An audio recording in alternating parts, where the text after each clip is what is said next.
তাহলে আল্লাহর নবী মিরাজ থেকে আসিয়া সাহাবায়ে কেরামগণ বললেন, বুখারী শরীফের হাদিস, রাসূল বললেন আমি জান্নাত দেখছি, জাহান্নাম দেখেছি।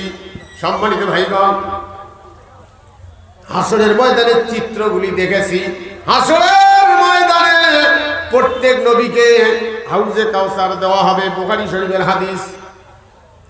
রাসূল বলছেন সবচাইতে যে হাউজটা বড় পানির, সেটা লম্বায় চওড়ায় গভীরে, ওইটা হবে আমি নবী মুহাম্মদুর রাসূলুল্লাহ সাল্লাল্লাহু আলাইহি সাল্লাম।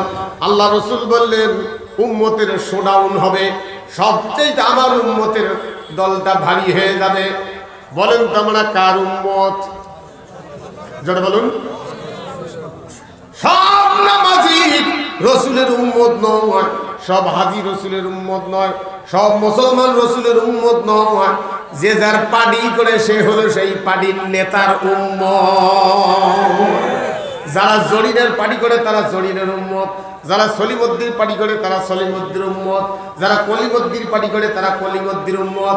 আর যারা কোরআন হাদিসের পক্ষে যারা পার্টি করে, এই লোকগুলি হলো আল্লাহর নবীর উম্মত। এখন জরিনের উম্মত হজ করে আছে না নেই? হাজির মধ্যে জরিনের উম্মত আছে না নাই? সলিমুদ্দির উম্মত আছে না নাই? নামাজ পড়ে, রোজা করে, দাঁড়িয়ে আছে, টুপি আছে, কিন্তু এখনো রসুলের উম্মত হইতে পারে না।